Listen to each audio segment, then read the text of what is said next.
እግዚአብሔር የሰዎችን ስህተት ወደ ምን ይለውጣል? ወደ በጎ ይለውጣል። የሰዎችን ስህተት ወደ በጎ የሚለውጥ አምላክ።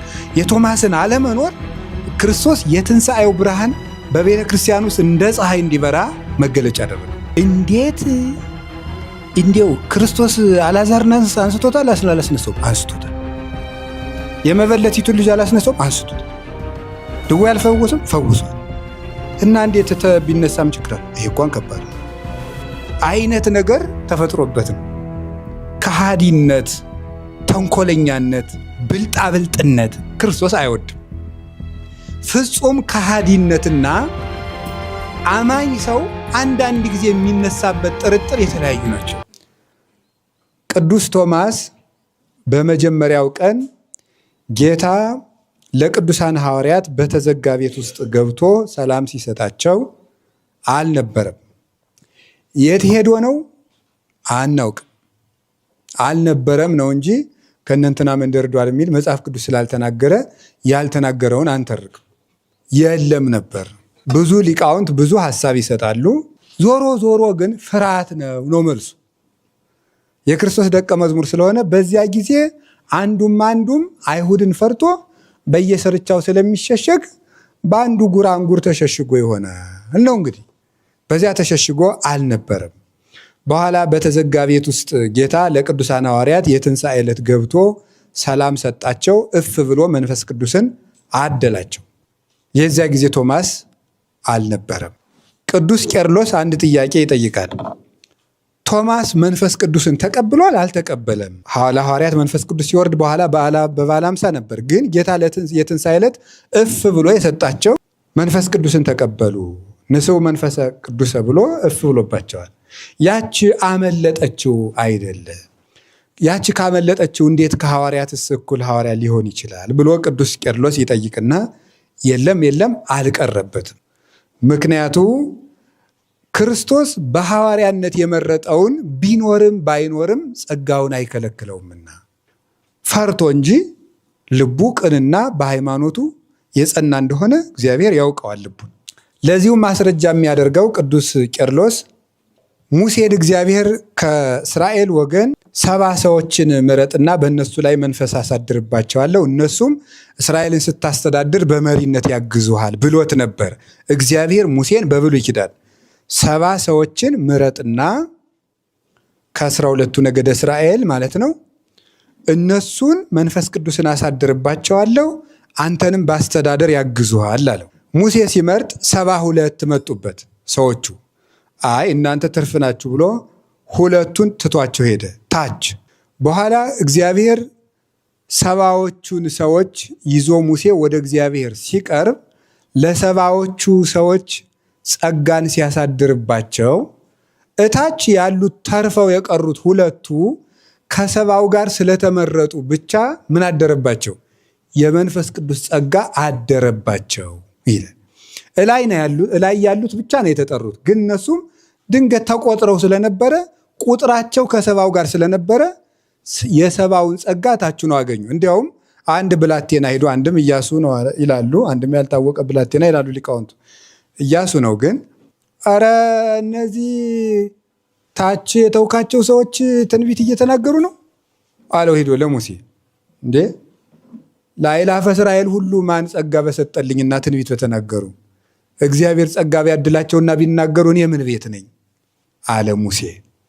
ቅዱስ ቄርሎስ ይህን ይጠቅስና ጸጋ ባልተሰጠበት በብሉይ ኪዳን ዘመን ከታች በኤልዳድና በሙልዳድ ለነበሩት ለ2ቱ ጸጋውን ካሳደረባቸው በሐዲስ ኪዳንማ ለሐዋርያነት የመረጠውን ቶማስን በቦታ የለም ብሎ እንደምን ከጸጋው ይለየዋል ብሎ ይመሰክራል። ስለዚህ ለቅዱስ ቶማስ የመንፈስ ቅዱስ ጸጋ አልቀረበትም።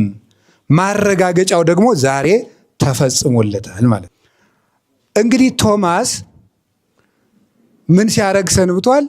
ክርስቶስ ተነስቷል ሲሉት እኔ የምትሉትን ነገር አላምን፣ በጣቴ የእጁን ችንካር ካልዳሰስኩ፣ ወደ ተቸነከረው ጎኑ እጄን ካላስገባሁ የምትሉትን ነገር አላምንም ማለት ነው። ቅዱሳን ሐዋርያት ላይ ክርክር አስነሳ። እንደ ቅዱስ ጎርጎርዮስ ዘንዚናዙ አተረጓጎም ደግሞ ይህ በእግዚአብሔር ዕቅድ የተከናወነ ነበር ይላል። በእግዚአብሔር ዕቅድ የተከናወነ ነው ማለት ምን ማለት ነው? ቶማስ እንደዚያ ብሎ እንዲጠራጠር ወይም በዕለተ እሑድም እንዳይኖር መደረጉ የቶማስ መጠራጠር በሁለተኛው እሑድ ታርሞ የክርስቶስ ትንሣኤ ለክርስቲያኖች በደንብ እንዲገለጥ ነው ይላል። ያ ማለት ግን አንድ ነገር እርግጠኛው ነው። እንግዲያውስ እግዚአብሔር አንድን ሰው ለማሳመን ሌላ ሰው እንዲጠራጠር ያደርጋል? አያደርግም። እንደዚያ እስከሆነ ቶማስን ለምን ትጠራጠራለህ? ለምን ብሎ ይወቅሰዋል። የቶማስ አለማመን ለክርስቶስ የትንሣኤ መገለጥ ከረባ ከጠቀመ፣ ለእኛም ልብ ከረዳን ቶማስ አለማመኑ ስለምን ይወቃስ ያስወቅሰዋል ብለን መጠየቅ እንችላለን። ለዚህ መልስ አለው። ስለዚህ እግዚአብሔር ቶማስ የመጀመሪያው እሑድ ያልነበረበት ምክንያት የእግዚአብሔር ዕቅድ ነው ካልን፣ እግዚአብሔር ታዲያ ቶማስን እንዳይኖር ያደረገው እግዚአብሔር ነው። ከዚያ ደግሞ በኋላ እንደዚያ ከሆነ የቶማስ መጠራጠር ለእኛም ጠቅሞናል፣ ክርስቶስን በደንብ እንድናውቀው አድርጎናል ካልን፣ ቶማስ እንኳንም ተጠራጠረ ልንል ነው? የለም፣ እንደዚያ የሚባል ትምህርት የለም። እና እንግዳ ምን ማለት ነው? እግዚአብሔር የሰዎችን ስህተት ለሌላ ድህነት መሰረት ያደርገዋል። ሐሳቤን ገብታችኋል? ያ ማለት እግዚአብሔር ክፉን ወደ በጎ የሚለውጥ አምላክ ነው። ክፉን ወደ በጎ የሚለውጥ አምላክ ነው። ቶማስ የዚያ ቀን ሌላ መንገድ አስቦ እሑድ እዚያች ቤት ውስጥ ሳይኖር እንደሚቀር ሲያስብ፣ ቶማስ እንደዚች ካሰበ ያችን ደግሞ መንገድ መሄዱን አለመኖሩን እንደገና ደግሞ መጠራጠሩን እኔ ለትንሣኤ መገለጫ አድርጋታለሁ ይላል። ለምሳሌ ሮሜ ምዕራፍ 11 ላይ ስትመለከቱ የአይሁድ ስህተታቸው ለዓለም ድህነት ሆነ ይላል ቅዱስ ጳውሎስ። አሁን የአይሁድ ስህተታቸው ለዓለም ድህነት ሆነ ማለት አይሁድ ተሳስተው ክርስቶስን ሲሰቅሉት እኛ ዳንን። እንደዚያ ከሆነ አይሁድ ባለውለታችን ናቸው ማለት ነው። ስለዚህ እንደዚያ ከሆነ ደግሞ ሊፈርድባቸው አይገባም። ምክንያቱም እሱ ሲሰቀል ዓለምን ካዳነ እነሱ ስለሰቀሉት አልተሳሳቱም። ዓለምን እንዲያድና ያደረጉትና እንዲህ የሚባል ነገር የለም። እንግዲያው ምንድን ነው ሲባል እግዚአብሔር የሰዎችን ስህተት ወደ ምን ይለውጣል ነው? ወደ በጎ ይለውጣል ነው። የሰዎችን ስህተት ወደ በጎ የሚለውጥ አምላክ። የቶማስን አለመኖር ክርስቶስ የትንሣኤው ብርሃን በቤተ ክርስቲያን ውስጥ እንደ ፀሐይ እንዲበራ መገለጫ ያደረገው፣ መጠራጠሩን ጭምር ነው። ቶማስ ተጠራጠረ። ሊቃውንት አባቶቻችን ቶማስ መጠራጠሩ በአንድ ወገን ከሰዱቃውያን ወገን ነው ይላሉ። በሌላ ወገን ግን አባቶቻችን ሲያቀኑት ደግሞ የብልህ ደቀ መዝሙር ወጉ ነው ይላል። የብልህ ደቀ መዝሙር ወጉ ነው ማለት አጥንቱን አይቼ ጅማቱን አይቼ ችንካሩን አይቼ ነው እንጂ ማምን ማለት ያልተረዳሁትን አላስተምርም ማለት ደስ ይላል አይደል? አዎ አዳ የኛ ሊቃውንት ሲተረጉሙት እውነቱን ነው ይላሉ። የኛ ሊቃውንት አንድምታው ላይ ቶማስን ያለ ሐዋርያ ሰማው ብሎ ሊያስተምር ነው እንዴ? አየው ብሎ ነው እንጂ ማስተማር ያለበት እውነቱን ነው። ያላየውን እውነት ነይነሰ በዘሰማይነ ወበዘርእይነ ሰማዕተ ንከውን አይደል ያለ ጌታ ራሱ ዮሐንስ ወንጌል ምዕራፍ 3 ላይ እኛስ የሰማነውን እንናገራለን ያየነውን እንመሰክራለን ብሎ ነው የተናገረን። የዮሐንስ ወንጌላዊም በመልእክቱ ሲናገር ናይዳክሙ በይንተ ነገረ ሕይወት ዘሰማይናሁ ወዘርእይናሁ ወዘገሰስናሁ በእደዊነ፣ በጆሮአችን የሰማነውን በዓይናችን ያየነውን በእጆቻችን የዳሰስነውን የሕይወትን ቃል እንነግራችኋለን ይላል። ስለዚህ ያዩትን የሰሙትን የዳሰሱትን ዓይኔን ግንባር ያርገው ብለው እንዲመሰክሩለት የተረዳ እውነት ነው የምንነግራችሁ። የስሚ የወሬ ወሬ ሰምተን አይደለም። የጌትነቱን ብርሃን በደብረ ታቦር አይተን፣ የመግቦቱን ምልአት ስፋት በ5 እንጀራ በ2 ዓሣ 5,000 ሕዝብ ሲያጠግብ አይተን፣ የጌትነቱን ርቀት በባህር ላይ ሲራመድ አይተን፣ በደረቅ ግንባር ላይ ዓይን ሲፈጥር አይተን ያየነውን እውነት ነው እንጂ የምናስተምራችሁ የወሬ ወሬ ሃይማኖት አይደለም ብሎ ዮሐንስ ወንጌላዊ እንደነገረን ቶማስም ሰምቼን የማስተምር ተረድቼን የማስተምር ማለቱ ነው እና የሃይማኖት መምህር አሉ ብሎ አይስተምር ነው ብሎ ነው የሚያስተምር። ይመስለኛል ብሎ ያስተምር ነው ብሎ ነው የሚያስተምር ማለት የተረዳውን እውነት ነው። እና ማር ይስሐቅም ይላል ያላወቅኸውን ነገር ወጥተህ አታስተምር። መጽሐፈ መነኮሳት ላይ አለ። ያላወቅከውን ነገር ወጥተህ አታስተምር። ያልተረዳኸውን ነገር የተረዳነውን እውነት የቆምንበትን ጽድቅ ነው የምንናገረው። እግዚአብሔር በነቢያት በሐዋርያት መሰረት ላይ ያቆመውን እውነት ገልጠን እንናገራለን። ነቅ ንጹሕ ዘማንቂተ ሕግ ንጹሐን ዝውእቱ ዜና ግብሮሙ ለሐዋርያት ይላል። ቄሱ ግብረ ሐዋርያት ሊያነብ ሲወጣ ከመቅደስ ሕግን ከሚሰሩ በጎ ምንጭ ከሆኑ የሕግ መገኛ ከሆኑ ዘማንቂት ንጹሐን ከሆኑ አባቶቻችን የተገኘ ጥሩ ምንጭ ላነብላችሁ ነው ብሎ ይወጣል። ቄሱ ንፍቁ ቄስ ግብረ ሐዋርያት ሊያነብ ሲወጣ ያ ምንጭ ሲያያዝ በሐዋርያዊ ቅብብሎች እየፈሰሰ መጥቶ ነው ዛሬ የምንማረው እንጂ አንድ ሰው የመሰለውን ፈራሽ በስባሽ የሆነ ልቦለድ አምጥቶ የእግዚአብሔርን ቃል ወደ ራሱ ሐሳብ ጠምዝዞ በይመስለኛል የእግዚአብሔርን ቃል ማስተማር አይቻልም።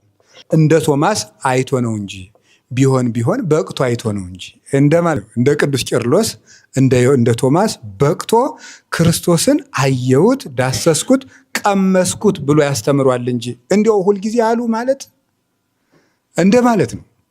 እኛንም እግዚአብሔር እንግዲህ ለክብሩ በቸርነቱ ያብቃል። አየሁት ብለን ለመናገር እኮ ነው።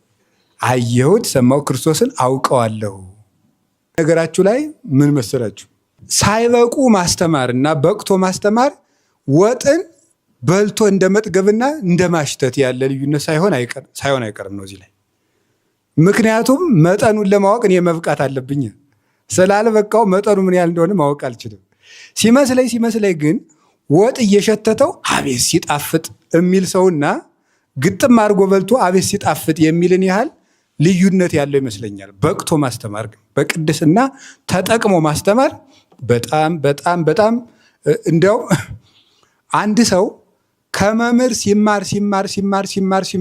ሲማር ኑሮ መጻሕፍትን ተረድቶ እግዚአብሔርን አውቆ ሲደሰት ኑሮ በቅቶ እውነተኛ እውቀት በግልጽ ሲገለጽለት ወይም በመስማት ያወቀው እውቀት በመገለጥ ከአካሉ ጋር ሲዋሃደው አይ የድሮይቱን ደግሞ ድሮ ኖርን ብለህ ነው እንደማለት ያለ አቅልሎ ያያታል። ድሮ የሆነ ተራ ነገር ሲያደርግ የነበረ አሁን ክቡር ነገር ያገኘ ሰው እንደዚያ ነው ልዩነቱ ማለት። ስለዚህ ቶማስ በቅቶ ለማስተማር ነው፣ መርምሮ ለማወቅ ነው።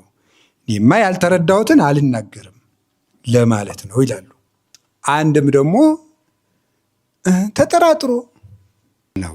ሁሉም አለበት ነው እንግዲህ ሁሉም አለበት ነው። ተጠራጥሮ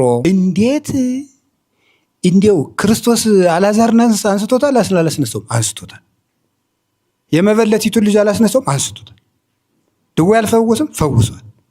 እና እንዴት ቢነሳም ችግር አለው? ይሄ እንኳን ከባድ ነው አይነት ነገር ተፈጥሮበት ነው በቅዱስ ቶማስ ሕሊና። ይሄ እንደው የማየውን ነገር ነው ያን አይቻለሁ። አዎ እውነት ነው ግን ይሄ ከባድ ነው ብሎ ነው ተቸግሮ ነው። የሰው ልጅ ሕይወቱ ወይም አይምሮ እንደ ባህር ነው ይላሉ አባቶቻችን። ባህር ውስጥ የሚበላም እንስሳ አለ፣ የማይበላም አለ። ለምሳሌ የሚበላ ምን አለ? አሳው ይበላል፣ ጉማሬ ደግሞ አይበላም። በባህር ውስጥ የሚበላም የማይበላም እንዳለ በሰው ልጅ ጭንቅላትም የሚጣልም የሚያዝም ነገር አለ ይላሉ የባህር ሐሳብ ሊቃውንት ሲተረጉ። የሚጣልም ነገር አለ፣ የሚያዝም ነገር አለ። ኋላ እግዚአብሔር ያን የማይረባውን እየጣለ አዲያ ግን እግዚአብሔር የሰው ልጅ የሚጣል ሐሳብ ባፈለቀ ቁጥር ሰውየውን እያወጣ አይጥለውም። አይገርማችሁም? ምንድን ነው የሚያደርገው? ሐሳቡን ነው እያወጣ የሚጥልለት የሚያስተካክልለት። ተንኮለኛና ጠማማ ሰው እስካልሆነ ድረስ ያንን የማይረባ ሐሳቡን በጊዜ ሂደት እየነቀለ እግዚአብሔር የሰዎችን ክፉ ሐሳባቸውን እየጣለ ሰዎችን ይይዛል። እኛሳ አንድ ሰው ክፉ ካሰበ ሐሳቡን ከነሰውየው ውጣልኝ አልኩ ውጣልኝ ነው ምንለው። ዞር ብለህ ማየት አልፈልግም እንላለን። እግዚአብሔር እንደዚያ ቢሆን ኑሮ ሁላችን ተጥለን አልቀን ነበር። ግን እግዚአብሔር የሚጣለውን ሐሳቡን እየጣለ አንዳንድ ጊዜ እንደ ልጅም እየቆጠረ እንደ ሕፃንም እያየ ስላልበሰሉ እኮ ነው እያለ መቼስ ሰው አይደሉ እያለ እየቻለ የቶማስ እንደዚያ ያለ ሐሳብ ነው። ፍጹም ከሃዲነትና አማኝ ሰው አንዳንድ ጊዜ የሚነሳበት ጥርጥር የተለያዩ ናቸው። እግዚአብሔር እነዚህኞችን ያስተካክላል፣ ይታገሳቸዋል። አንዳንዶቹን እንደ ቅዱስ ጴጥሮስስ እንደዚያ ብሎ የለ እንዴ? ያላውቀውም ብሏል። አንድ ቀን በባህር ላይ እየሄደ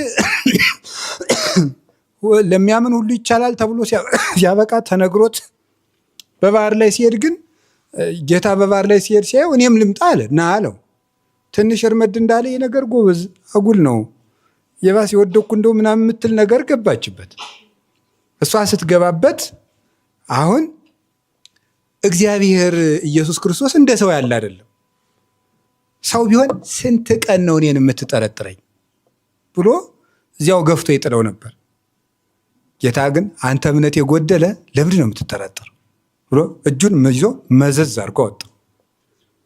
ስለዚህ የሚያምን ሰው ውስጥ የሚጠራጠረውን አንዳንድ ጊዜ ሊፈትናችሁ ስለሚችል ተስፋ እንዳትቆርጡ ለማለት ነው። ይፈትነናል፣ ብዙ አይነት ነገር ያመጣል። ግን እውነት ይሄ ነገር እንዲያው እውነት ነው ይል። አንዳንድ ቀን የማይመጣ ነገር አለ ብላችሁ የማይመጣ ነገር እኮ የለም በሚያምን ሰው ልብ ማለት ነው። እንደ ቅዱስ ጳውሎስስ አንድ ቀን ተስፋ ቆርጬ ነበር ብሏል እኮ እስከ ቀበጽና ሀለ ሕይወት፣ በሕይወት ተስፋ እስክንቆርጥ ድረስ ፈጽሞ እንሞታለን እንጂ እንድናለን የሚል ተስፋ አልነበረንም። እስከዚህ ድረስ ደርሰን ነበረ። ወአድኀነነ እግዚአብሔር እመጠነ ዝሞት፣ እግዚአብሔርም ይህንን ከሚያህል ሞት አዳነን ብሎ በስብከት በሚዘዋወርበት ጊዜ የደረሰበትን የሞት አደጋና ምን ያህል የተስፋ መቁረጥ እንኳን ደረጃ እንደደረሰ እንደ ሰው ተናግሮ ነበረ። ስለዚህ ቶማስም የገጠመው እንደዚህ ነው። እግዚአብሔር የልጆቹን እውነተኛ ሃይማኖት አምነው አንዳንድ ቀን የሚመጣባቸውን መሸበር፣ መረበሽ አንዳንድ ጊዜ እንደው ሰው ሁሉ ጋኔን እንደያዘው ሰው ዋው ሲል እናንተን የምጮህ ይሆን ያሰኛል አይደል? እንደው ያሰኛል ማለት ነው እንዴ። በእብድ መሃል የተገኘ አንድ ሰው እኮ ራሱን እንደምን መቁጠር ይጀምራል፣ እንደ እብድ መቁጠር ይጀምራል ማለት። እብድ መሃል አጠቃላይ ሰው ካበደ ደናው ሰውዬም አለማበድ ጅልነት ነው የሚመስለው። እዚያ ያብዳል አብሮ ማለት ነው። ወይ ነገር አጉል ነው ብቻዬን ብሎ እሱም አብሮ ያብዳል ማለት ነው። ከባድ እኮ ነው። እና ከሃዲነት፣ ተንኮለኛነት፣ ብልጣብልጥነት ክርስቶስ አይወድም።